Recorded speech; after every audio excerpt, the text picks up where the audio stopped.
When I started the Business of Cycling podcast, there was definitely one person that I had in mind that I was hoping to interview, and it was Simon Mottram.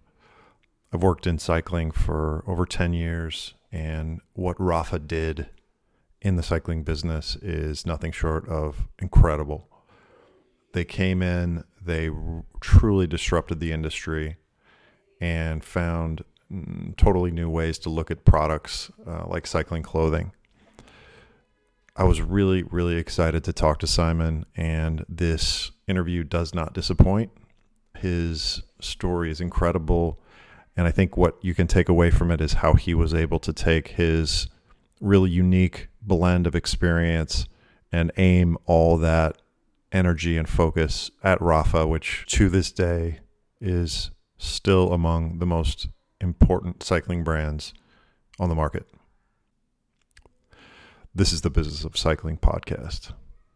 Well, thank you, Simon Mottram, for coming on today. This is really exciting for me. As I mentioned, a really big fan of your work, and hopefully today we can explore some different sides of the story of you and your work at Rapha. So thank you for coming on. Nice to be here. Thanks for having me. So I sent you over some questions, and maybe we can just start. I know a lot of people, you're one of, I told people today, I was very excited about the interview today. I've told some people, that you are really one of the people that when I started out doing this project that I wanted to have on the show. So fortunately at the Ruler Classic, you were nice enough to give me your time and we discussed it. So yeah, excited to be here. You're very welcome.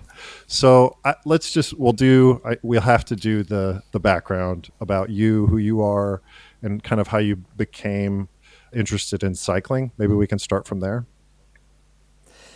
Yeah, sure. I mean, I'm a Brit. I'm from Yorkshire, which is important. I probably don't sound like I'm from Yorkshire, but I still say Bath and Path, which for those in the UK will understand, that makes me northern.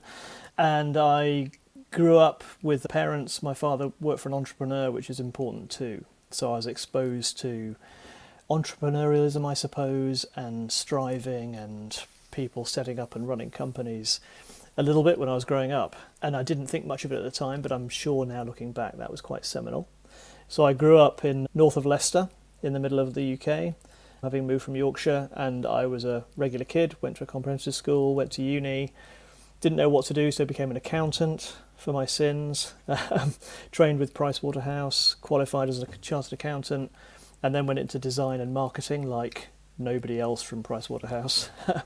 When I was at Pricewaterhouse, I used to subscribe to Design Week and Blueprint magazines, which were design and architecture magazines. So I was always interested in that world, but I didn't have any skills and didn't know what to do. So I trained as an accountant, which turned out to be quite useful. Why did you do that? Because it sounds like your passions were very much towards a more design oriented or visual oriented, but practice. But why did you go to accounting then? Can you explain that a little better?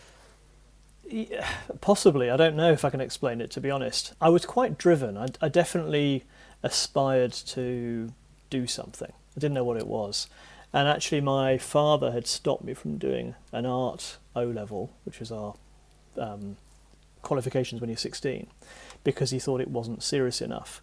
And I then couldn't do art A-levels. So actually I'd never been able to pursue my sort of interest in design and things. And my dad was an accountant. So and I said, well, I'll do lots of things, but I'll never do what you do. And I ended up doing it. I think I was certainly aspiring to progress and to do things in my life, and I just didn't know what to do. And rather than sit around and worry about it, I decided, well, I'll do that thing. Perversely, after my dad said I should do it and I said I wouldn't, I ended up doing it. And I think back in the day it was a business education. It was a bit like doing an MBA, but you got paid to do it, so it's a bit better. It was hard work. You learnt about all aspects of business, really. So it was a really good grounding. And I saw it as that. I saw it as a stepping stone. And I wanted to be in London. I was, at university in the south coast of England, and I wanted to be in London. And I thought, well, I can go and work in London, do this job, learn a lot, and then we'll see. And you felt like that was a safe move. You felt like that was something that was like would at least be able to afford you some sort of a lifestyle and make some money and start. So it was sort of kind of a default move for you. Is that why that happened? Well, it didn't feel like a default move, and I don't think it was, because it wasn't who I was. I wasn't particularly strong at maths, which, mathematics is core to being an accountant. So I had to do a conversion course when I started to sort of improve my maths before I could start working at this place. And it wasn't an easy choice either, because you studied in the evenings and you worked full time during the day. So it wasn't an obvious choice. It wasn't default, really. It was sort of, I felt it was a bit left field, to be honest, even for me. But I just decided that was something I should do, and it's a bit how I've been through my career, really, is deciding the next thing, and from somewhere feeling this compulsion to do it, and then going ahead and doing it. So I don't regret it, but it was 3.5, 4 years of pretty hard work, and not something I wanted to continue with. So you learned that was something you didn't want to do, but as you became an entrepreneur, I imagine that what you learned in that time was incredibly valuable. Definitely. It definitely was. It gives, as I say, it gave you a grounding in business. It gave you a grounding in tax and accounts and financial management and even strategy and law and all sorts of aspects of starting and running a company. And it definitely helped me throughout the whole experience at Rapha, although the people I brought in as accountants probably would think that I was joking if I sold them as an accountant. It definitely helped. And I went from there to value brands, which is a sort of interesting move into marketing from finance. So it definitely helped me get into that world. Without the financial background, I couldn't have done that. And that allowed me to add the whole marketing experience and the marketing techniques and understanding of brands and somewhat an understanding of creativity. That all came from that move. So yeah, it stayed with me, but it's been definitely pushed down for the last 20 years. So you were at Pricewaterhouse as an accountant, and then you became involved with an area that valued brands. So that was, can you explain a little bit more what that means? Yeah, so at the time, I mean, it's now well understood, and we all talk about brands. It's a word that we all use in our common language all the time. Back in the early 90s, mid 90s, it wasn't like that. It was a term that had only just been coined a few decades before. People had started talking about it as something important for business, but it was badly understood, and it was seen as being snake oil, salesmen's,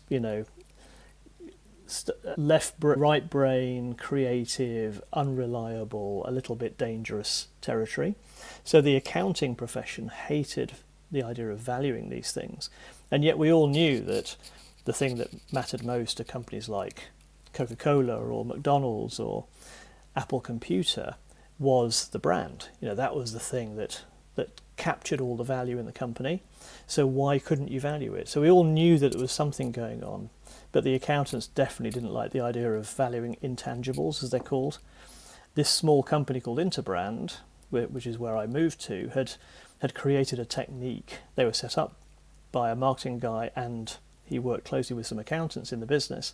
So they knew what they were doing, and they'd created a technique for valuing brands, which I can go down a deep rabbit hole if you'd like on that. But it was a combination of deep financial analysis, but also an understanding, a research-based understanding of the brand asset itself, and putting those two things together.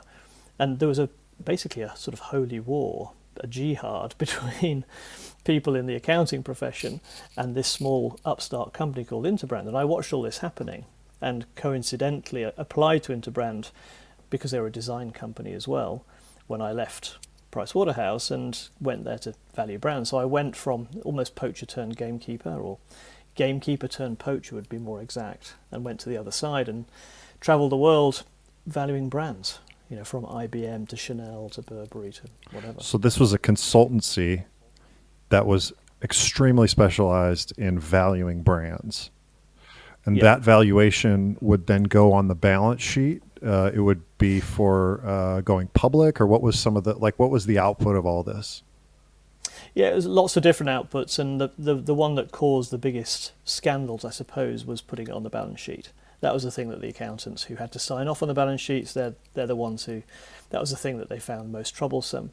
But people did it for all sorts of things, for tax planning, to move money around an organisation by charging for the use of the asset, mergers and acquisitions was a huge thing. And obviously, anytime you're buying a branded goods company, or these days, any branded organisation, you've got to understand the assets you're buying. So there were lots of valuations done for that purpose. But the thing that really got people riled was putting it on the balance sheet. But it happens, and it happens all the time now. So, we were ahead of the curve. And so that was sort of a revolution in accounting and in the way that brands are valued, and you were part of that. Yeah, and the reason it's important for Rapha and what I did later is that this company, Interbrand, had been set up at a time when there were no brand consultancies. That term didn't really exist. There were design companies, there were corporate identity companies, there were advertising agencies, there were management consultancies, but there weren't brand consultancies. And the guy who set up Interbrand, a guy called John Murphy, just said, well, that's rubbish, I'm going to do it. I'm going to set up a whole new category of consulting. And he prompted the whole move into brand valuation, and he was an incredibly inspiring, charismatic sort of buccaneer. And the term buccaneer, I think, was created for John Murphy, and I absolutely loved him and loved. I mean, he was difficult. He ruled with somewhat of a rod of iron, and he didn't suffer fools. But he surrounded himself with people who were passionate and who were bright enough to go with it. And I just found him incredibly inspiring. The fact that he could just point us in a direction and say, "Listen, you guys are bright. You can go and figure it out. Just because nobody's done it before doesn't mean you can't do it. Off you go." And I just love that. So I think to be able to sort of create a premium cycling apparel market, or whatever Rapha has been claimed to have done, or has been seen to have done, a lot of that comes from that buccaneering spirit and just the belief that if you have the right talent and you have the right insights, why can't you do it? So this was a mentor of yours. He was. I mean, he was never called that, and he's probably not been he's been a sort of an arm's length mentor, I suppose, but an inspiration, definitely. Well, mentors can be arm's length. Mentors can be all types. I think mentor probably has sort of an endearing nature to the word, but really a mentor can be, you can hate a mentor and they're still teaching. They're still teaching you. Yeah, well, definitely.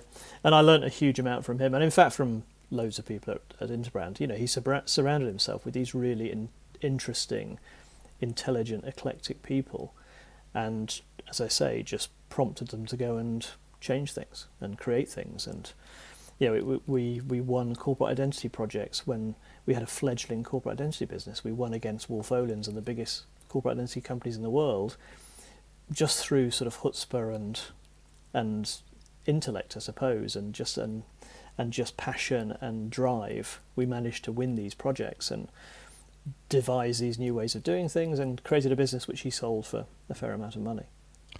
And so after your time at Interbrand, where did you go after that? Yeah, so I realised that I wanted to work somewhere smaller. Interbrand sold and merged with some other companies and became quite a lot larger. And I was doing quite well, but I wanted to go to a more entrepreneurial environment and also learn a bit more about the marketing mix. And I went to a startup company, an agency called Circus, which was a through-the-line, media-neutral communications and marketing company. What does through the line mean, Simon? Well, traditionally, when you talk about communications, you have above the line, which is things like TV ads, and you have below the line, which used to be filthy stuff called direct marketing, but now it's performance digital, I suppose, is the new direct marketing. And people would talk about those two different areas of communications and marketing. And what Circus was conceived to do was to say, well, let's not start with a prescribed solution, a 60-second TV spot or a direct marketing campaign or a bit of PR. Let's start with the problem. Let's understand the client's problem. Let's understand the brand, and then let's put together a package of communications across all of those things and go wherever is most appropriate and work with the experts in those fields. It's actually how most communications these days, I think, is done. You get collaborations across different agencies, and you have an expert in one thing working with an expert in another, and people don't have huge offices with 1,000 people. They have agencies that are a few hundred people at most, and they collaborate with people to get things done. So it was quite ahead of its time in thinking in this sort of media neutral way, set up by some quite inspiring people, two of the founding partners went on to invest in Rapha at the start, so they became great friends, and we learned a hell of a lot. And again, it was a buccaneering sort of creative business who had the temerity to try and recreate a whole industry. So circus. So this agency came on your radar, and it had a lot of the qualities that you were looking for. It seemed innovative. It seemed agile, and those were the quality. You didn't want to go into maybe like the old world of advertising. You wanted to try something new. Was that how you looked at it? Yeah, and I think we could already tell that the old advertising model was sort of its time had come to sort of retire. Are we talking 2002, 2003? No, this was 96, 97. Okay. Yeah, so before that, it was before the big .com boom. It was sort of the end of the old world, really. And that this agency, to be clear, hadn't started. I'd met one of the founding partners who was putting together the plan and got on really well with her, and she persuaded me to come in as the sort of brand consulting partner. So I provided the upfront PowerPoint deck and then worked with the other partners to deliver. So it was a startup. It was a total startup. Was that scary? Did you have a family at that time? 96, I had end of 96. I had 2 children at the time. Yeah. I suppose there's always a bit of fear, but I never felt it. I never it never broke through. It just felt like the next natural thing, and I'd become something of an expert in the brand world, so I knew that I could go and do consulting. I always had that thing, and behind that I always had the accounting thing. So I'd sort of built these. I was lucky to have been able to build these areas of expertise that I knew I could go and get some money from if the shit hit the fan, or if it just didn't work. So I always had that to fall back on, and the same was true when I started Rapha. I knew if it didn't work, there was always going backwards to consulting for a very nice day rate. I could have done that. Because you do have to have that backstop, at least mentally, to do this stuff.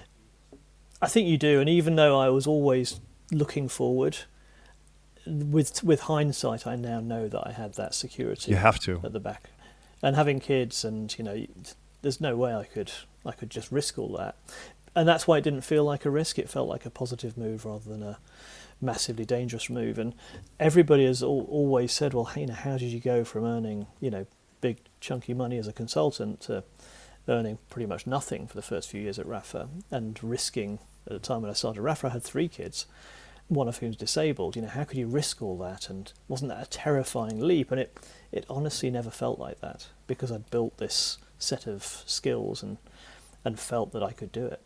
What does that feel like when you see something in the market and you know that the market should go this way, but nobody else sees it? Is that something that just can be learned and can be experienced? It's because I see that sometimes in my work. I see that it feels like the market, it moves slower. I don't know what the question is, but is this something that you've seen also in your career? A little bit. I mean, I definitely do back my instinct on things, and instinct is experience times observation and curiosity times perspiration. I think instinct comes from somewhere. It's not just something you're born with. You have to build it. And through my experience, I think I've got some decent instincts. But having said that, I think it's dangerous when you've been somewhat successful. It's quite dangerous. You can easily fall into the trap of feeling that you have the secret sauce, and you can see things that no one else can see, and you become this sort of serial entrepreneur who can do this, then that, then the other. I think there aren't many entrepreneurs who've managed to do that really successfully. And even within the world of cycling, I don't think I know in most cases whether something's absolutely going to work or not. The only reason I knew Rapha was going to work was because it was for a sort of person who I completely knew inside out, and I knew it would work for them. I knew it would work, So if I'm given a business plan or asked to look at something in cycling and it's in a totally different field, it's a mountain biking suspension system. I mean, making something up. Do I really know whether that's going to succeed or not? I've got lots of experience. I could probably help. I could help them to get it into a better place. but I don't think I've got that unique insight. And I've not learned that the hard way. I've not messed up on any investments, but I'm sure I will. And I think you have to sort of stay a little bit humble. Sure.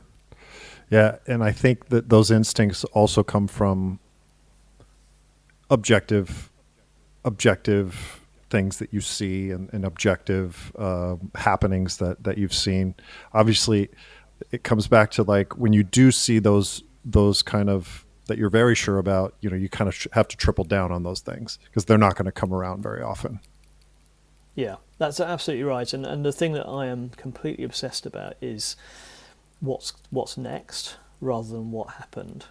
And I think from time to time that makes me less interested in data and analysis, and I live in fear of the rearview mirror.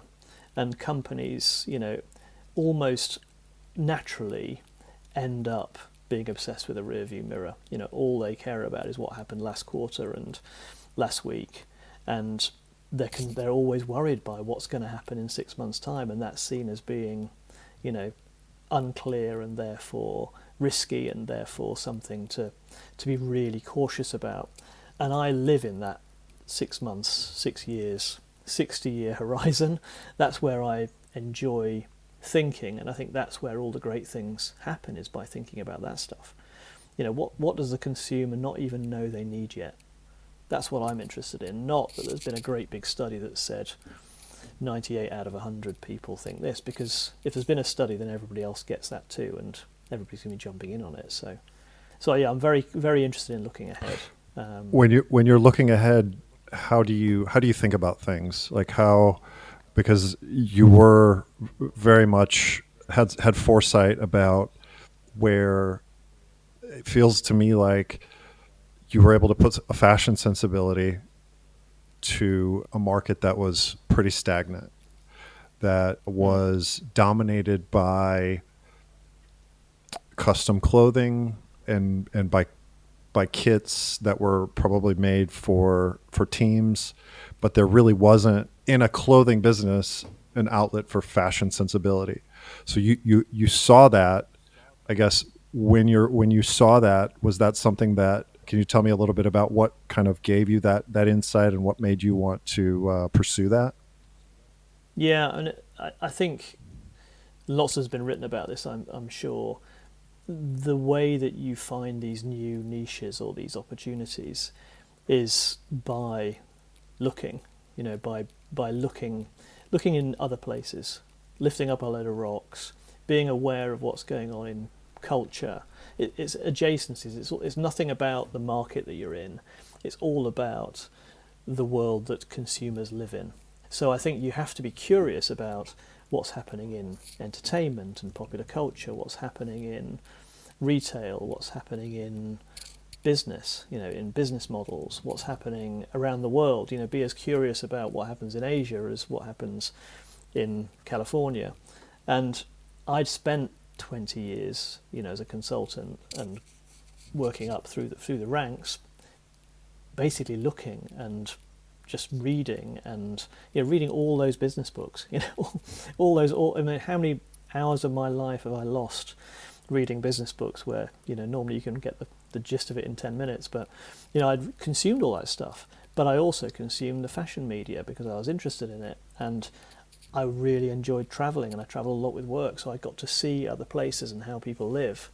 And the sort of genesis for Rapha really was a lot of those observations piled together into a sprawling business plan, which I wrote one summer.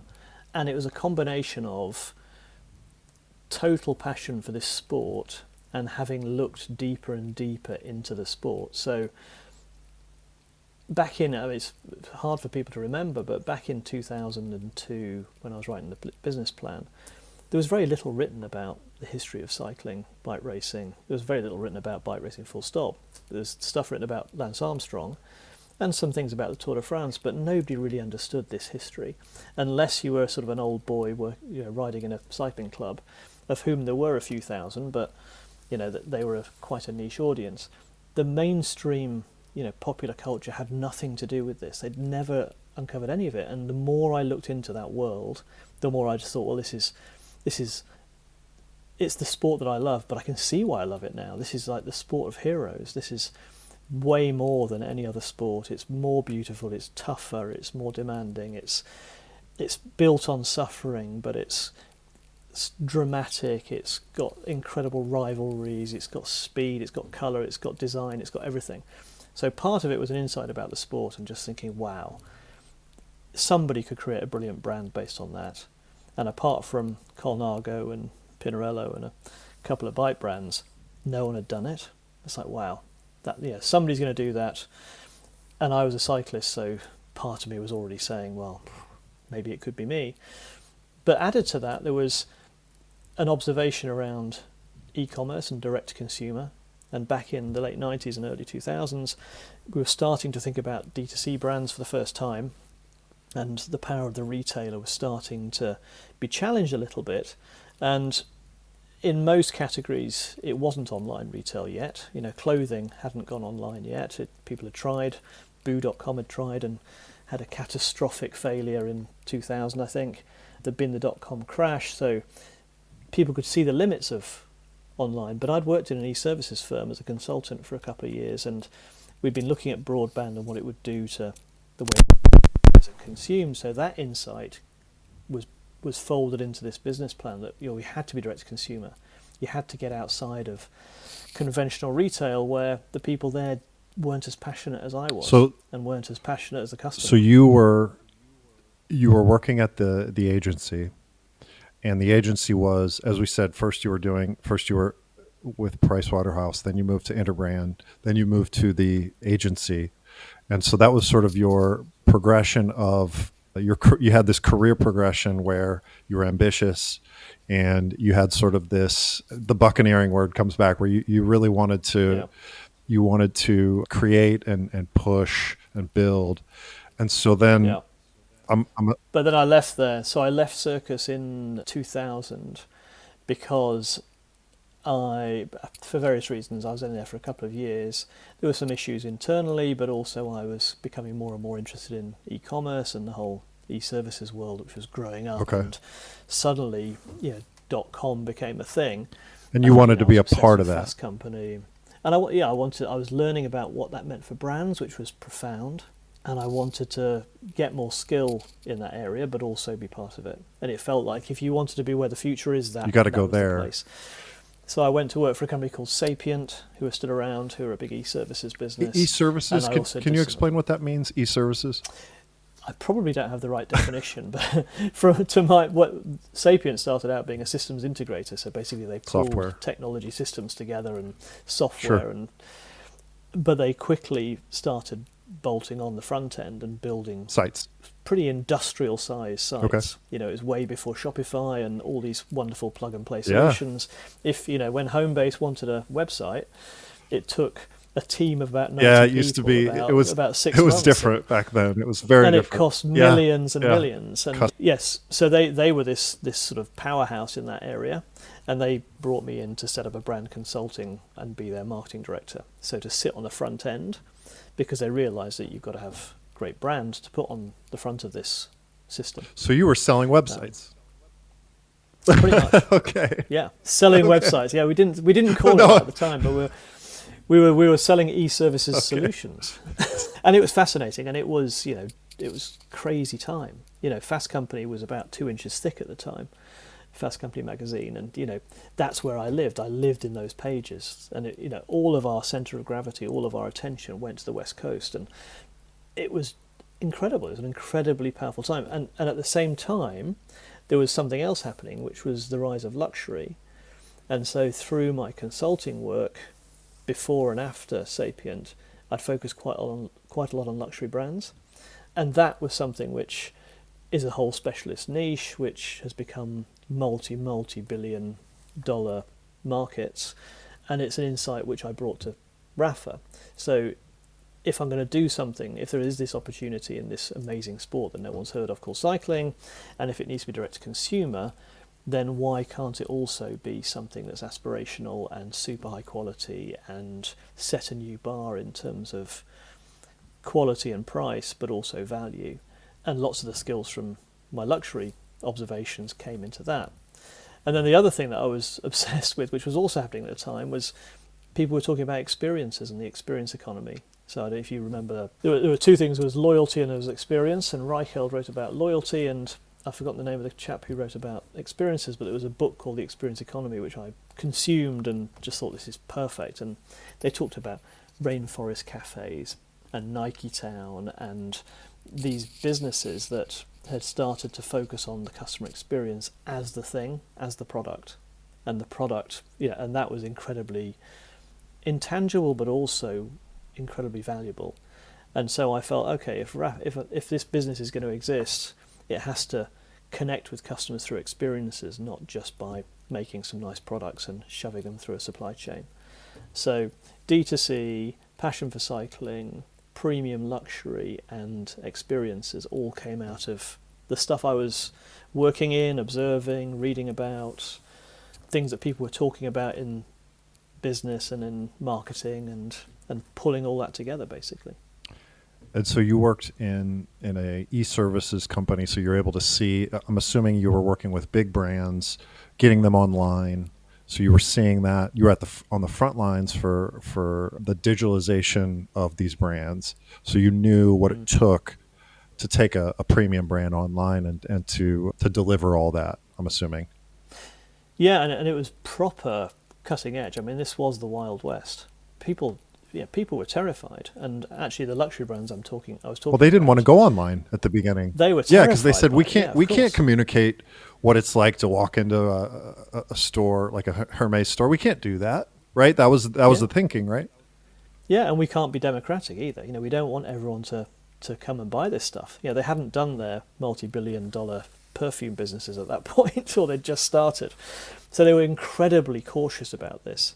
And most brand owners, there's a lot to figure out. Okay, so suddenly anybody in the world can interact with me and can find me, and I've got to do it through this digital medium, which is at the time, broadband had only just started, so download speeds were terrible, so you get these clunky experiences. It was terrifying for brand owners, but you could see that it was only going to get better, and the more we looked at speeds and what they would do to the experience, the more you realise, well, before too long, this is how commerce is going to be done substantially. So it was really interesting. It was a brilliant time actually, and there were some very good writers in the world of brands and marketing who were wrestling with this stuff and trying to find a way through it. And I soaked all that stuff up. And so I could really see all the pieces coming together now that talking with you this way, all the pieces coming together. I'm not sure I've described it like that actually before. It makes sense to me anyway.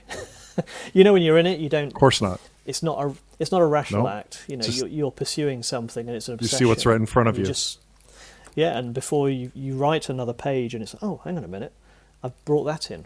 You don't know where it comes from; it just comes out. But it's quite good to look back and realise that was all happening. So looking ahead now with cycling, that's been pretty successful, but is going through a bit of a hiccup. What are the components and the ingredients for the next game-changing cycling brands? Because they'll be out there, and in 20 years it won't be like it is now. But when we're in it, we can't imagine there's anything else to do. And lots of people I speak to in cycling go, well, yeah, but everybody's got great brand. They all do content. They all talk about community, whatever that means. They're all online, but also they're in the right stores, and media. They know how to work with media, and products have got as good as they can get. We can't get any more aero in our clothing. We're doing sustainability. There's nothing else to do, isn't there? It's a bit like Francis Fukuyama saying the end of history about liberal democracy. It's very tempting to think that where we sit now, we've done it all. And of course we haven't. There'll be a massive step up in 10, 20, 30 years, which will change everything. And we should be looking at what that might be. That maybe that easier said than done, Simon. Well, totally, easier said than done. There'll be somebody who's a 30-year-old or a 25-year-old, maybe listening to this, who's out there, who's got some of these insights. They're pursuing something bizarre. They're in a niche. It always comes from a niche. They'll be in a niche part of a market somewhere, and they'll be looking at cycling and thinking, oh, hang on, there's this missing. And they may only have one component, but they need to, one of them will find 2 or 3 more components, and then you'll have something new and radical, and it'll be exciting. No, I agree. That's just the way that things work. And so when you set out in 2007, 6? No, 4. We're 20 years old next year. So tell me about what you had a business plan. Let's get into the business side of it. This is why we want to talk about it. So what was the first day like tell me about the first day. Like, was it, were you calling up Nalini? What was happening? I didn't call Nalini on the first day, but soon after.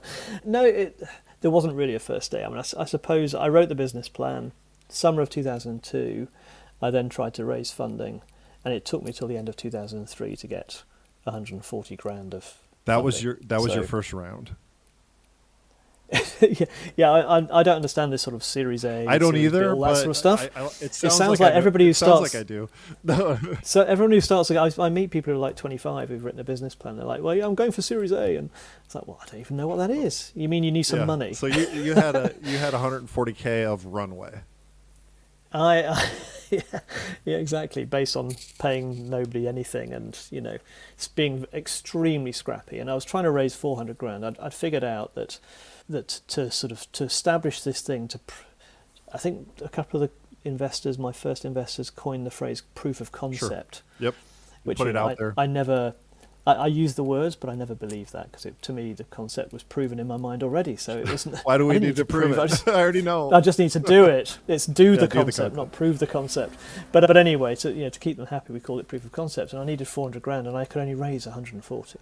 So it's like, okay, right. So we've got to be scrappy here. So I suppose day one was when I'd just got the 140, the final commitment from a friend of mine. And at the beginning of January 2004, so the year we launched, I, through a friend of a friend, found a room above a shop in Camden Town, like a 25 feet by 15 feet room, white walls, everything white. Bought an IKEA desk, put my laptop there, and had 2 people working with me, a guy called Luke, who was a friend of mine, and a woman called Claire that we'd met. I'd met through, again, a friend of a friend. And we sat down and we had the business plan. It's like, okay, let's do this. And I said, well, we've got 6 months to do this, because the Tour de France starts on the 4th of July. If we don't launch by the start of the tour, then that's the key point of the season. So it's all downhill from there. Most people will have shopped, and all the interest will have gone. So we had 6 months to do everything: create the products, create the website, create the brand. In fact, we'd started working on the brand while we were fundraising, so that was up and running, but create everything basically from scratch.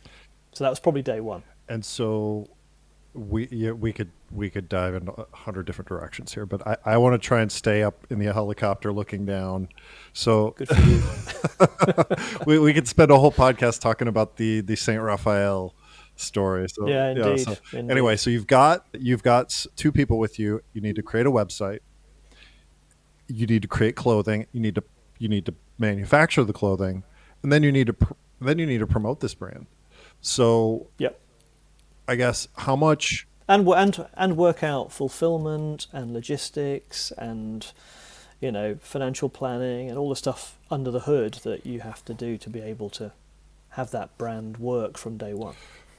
Yes. I more about this stuff than I do, but I guess from me looking at it from here, you just need to get clothing out the door on people that show interest, because your investors are looking at you saying, for us to give you more, or for the thing to stay alive, people had to show interest in this concept. That was that's the only thing that mattered at that point. Yeah, totally.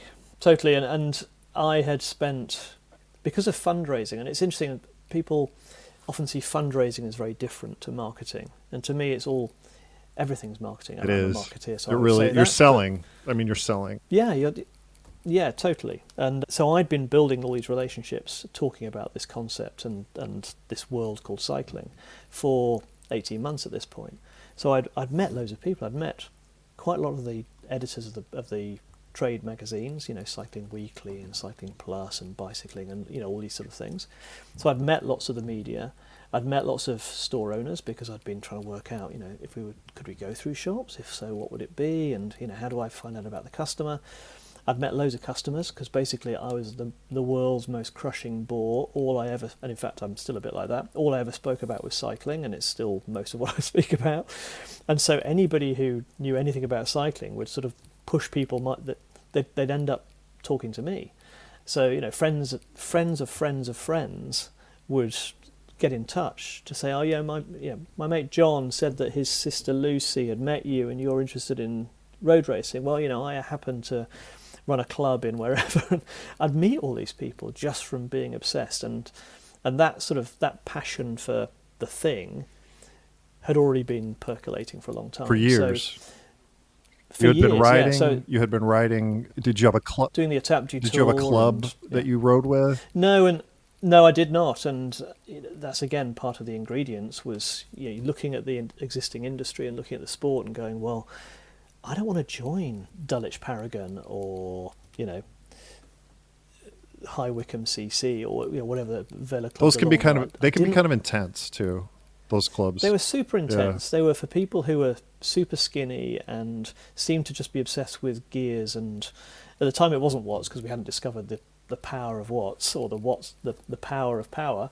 They were just obsessed with geeky stuff, and I wasn't like that, and I didn't really want to talk about that, and I was intimidated by the fact that they all raced and they were all fucking hardcore, and they did. It happens, it happens to everyone where they're like, well, if you're not at the sort of a similar level, you're sort of out in terms of like speed and climbing and endurance and everything like that. Yeah, and back then that was what it was all about. Whereas now there are, a myriad of great organisations and clubs who are much more accessible. There was no club for me, so I'd never joined one. Yes, hence it was Rapha.cc, partly because I was very happy to call it Cycling Club. It's like, this is a club for people who like this, not for people who can do a 10-mile time trial in a certain time, or who know that you don't put your glasses under your helmet straps or whatever, although that is quite important.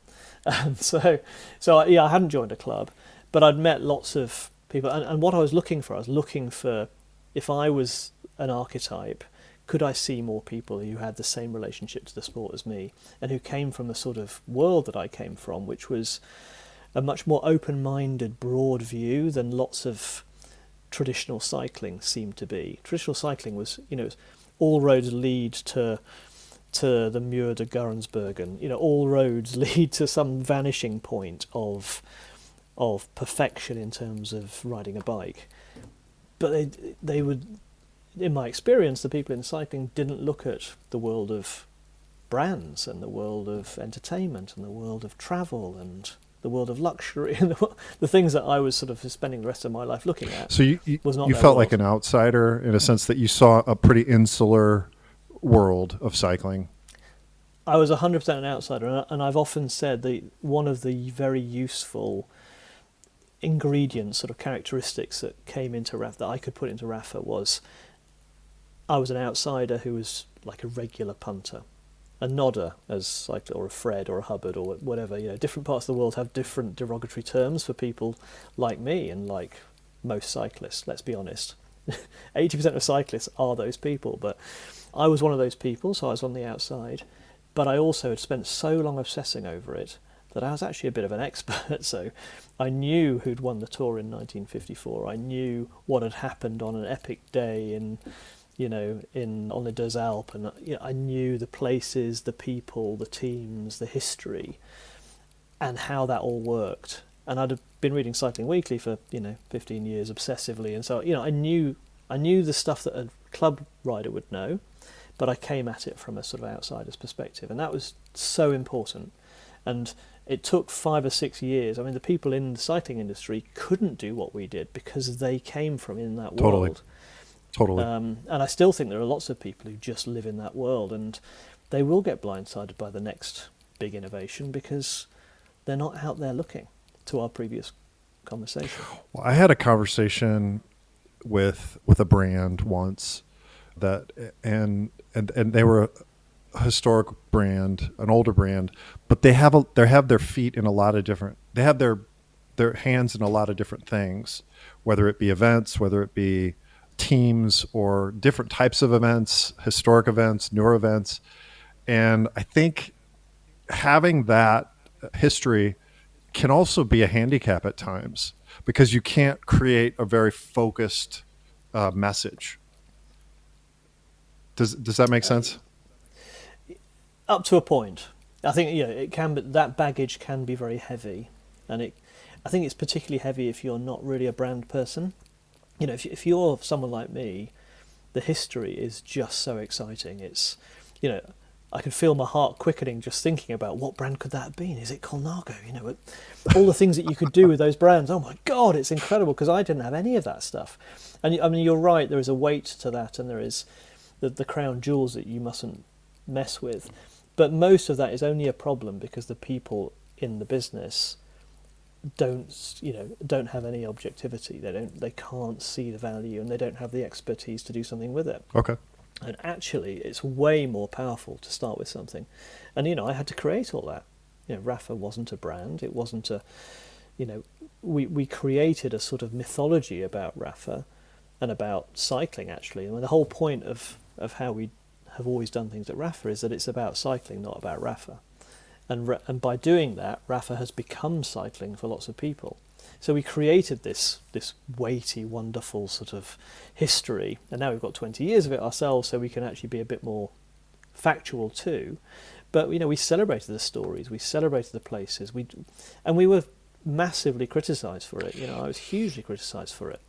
How can you wrap yourself in the history of the sport? You're stealing our sports history to make your ill-gotten gains, was basically the jibe. But you're that's a fancy marketing person who doesn't, But you, when did you ever win a race? but you are, Simon. But you were. Yeah, totally. Well, how do you defend that? But I defend it because it wasn't for ill-gotten gains, and it wasn't for making loads of money. If people saw how little we paid ourselves for the first 10, 15 years, and the amount of effort we put in, what we weren't doing was doing it for ill-gotten gains. There's nothing wrong with celebrating the history or going into a world and telling stories about it and turning it into something incredibly impactful if that gives huge value to other people. And I would argue that what we did was we brought that history to way more people. I mean, we sold more copies of Tim Krabbe's The Rider than Amazon for the first 5 or 6 years of Rapha. We were doing these things because we wanted people to understand how brilliant cycling is. And I think that's how you should judge the impact of us wrapping ourselves in the sport. It's, have we turned more people onto cycling? Have we made their cycling lives better? Have we made cycling slightly better for more people? And I would say that Rapha has 100% done that. I agree. It's, in my experience, you guys elevated the sport with the work that you did, and I think someone needed to tell that story. Someone was going to do it sooner or later, and why couldn't it be you guys? Yeah, you're right. Someone was going to do it, but we could still be waiting for that. Absolutely. That's the trouble. It's one of the entrepreneurial things that you just got to do it. You've got to get out there and not wait. I couldn't wait for somebody else, and I would have hated it if somebody else had done it. And there were a few people who I got to know or I met in the sort of few years after we'd launched, who were sort of a bit pissed off because they'd obviously had half a thought around the same idea. But there's a mass, they could see it was there to be done, as you just said. But there's a massive difference between seeing it and working your guts out to make it real over 10, 15, 20 years. Yeah, the proof, as you said, is, what was the expression about the ball? The ball don't lie. The ball don't lie. It's sort of a way to, I mean, at the end of the day, if the ball goes in, you scored. If it doesn't go in, you didn't score. So. But you have to do it, and that's, I speak a lot to young entrepreneurs now and give them whatever advice I can, but the most important thing is you have to do it. Action.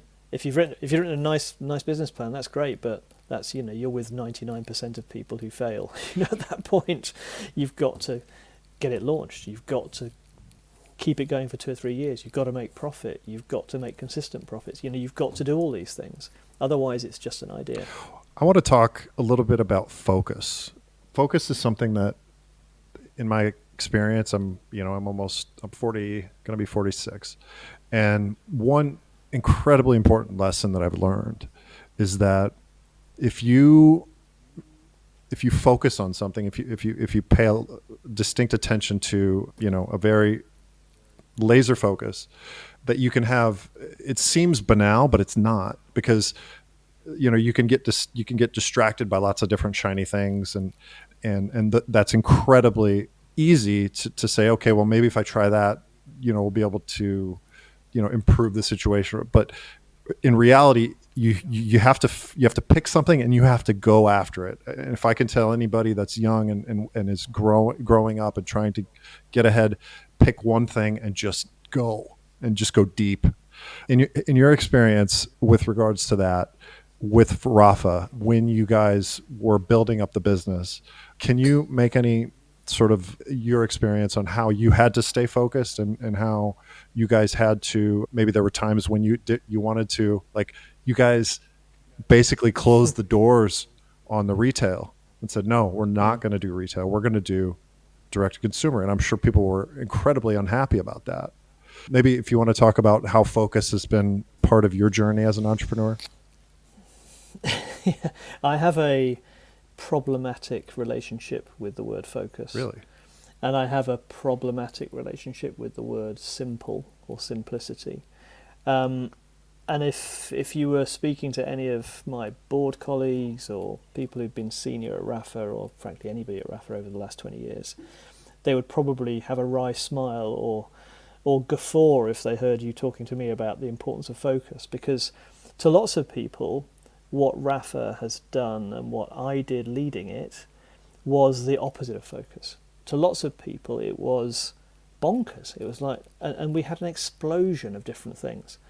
We've obviously, we're a clothing business at the core, and that was the core of our economic engine, was selling clothes and accessories and related products. But that was never how we defined the brand or the business. I've defined it by inspiring people around cycling. That was the whole point, to make cycling the most popular sport in the world. That was my focus. So if that meant we could do CDs of music related to the Tour de France and try and sell them, that's what we'd do. If that meant we'd make skincare, that's what we'd do. If that meant we should do travel trips, we should set up a travel business that allows people to go to the Apennine and ride amazing stages of the Tour de France or Tirreno, of the Giro or Tirreno, that's what we do. We went if we want to do long form copy, make films, publish books, create a magazine, these things are not in the word, focus is like the opposite of all those things. However, they're all 100% focused on the mission and the purpose of the brand and what we were trying to do, which was to celebrate this incredible sport and suck more people into it. So I think it's difficult. I think it's all about context, and when you're starting out and creating a market, focus means one thing. If you're trying to break into an existing, very congested, competitive, high performing market, I think what you're saying makes total sense. You need to pick one thing. You need to be absolutely obsessed by it. If you're starting out and you're creating a market from scratch, you can you've got a bit more leeway to find your path and to hone your skills, I think, because you don't really know, and this is my point about looking backwards. Analysis can only get you so far. You've got to go out and try things and do things. Again, action. So yeah, action. Action. So I think it does matter. Context really matters. But I think my bigger point, I suppose, is just how do you define focus? Focus on what? And it doesn't have to be a product, or it doesn't have to be as narrow as some myopic people and unimaginative people would think. Use your imagination. The focus can be something outstanding. Steve Jobs had huge focus, but it wasn't really on just making the Apple II computer. That was never his focus. So I think you can define it differently. And the same goes for simplicity. Actually, I think focus and simplicity are. Nobody got fired for saying we should focus. Nobody got fired for saying this business needs to be more simple. We need to get rid of some of the distractions. Distraction's a terrible word. It's all about focus and simplicity. And I can see in certain circumstances that's absolutely right. But there is some beauty in complexity, and there's a depth in complexity, and there can be something focused in a complex sort of solution. And it's a bit like black and white. It's kind of, the world is so binary these days. It has to be simple, focused, black or white. It's like, well, everything that's beautiful in the world isn't that. It's all in the mess in the middle for me. So I do have a difficult relationship. That's okay. It seems to be working just fine for you. So yeah, well, I'm exhausted. So that's probably the downside is if you're going to go after. I mean, you do have to be. I suppose that's the corollary. If you're gonna not be really simple, if you're not going to be really focused, in fact, even if you are, as important as that is absolutely doubling down and grit and determination and sustained, intense effort, which is, it's boring to younger people. It sounds like hard work because it is, but it's the whole point. So I think you can be as focused as you like, but if you don't really give a shit, it's not going to work.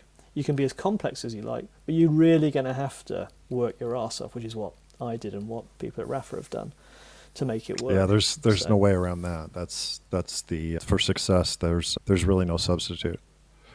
Which is why cycling is life. It's why cycling is the greatest sport in the world, because there is no, there's no getting around effort. The only reason you can spin down a hill is because you've had the effort to ride up there in the first place, and that's the point. It's all about the riding up, not the coming down.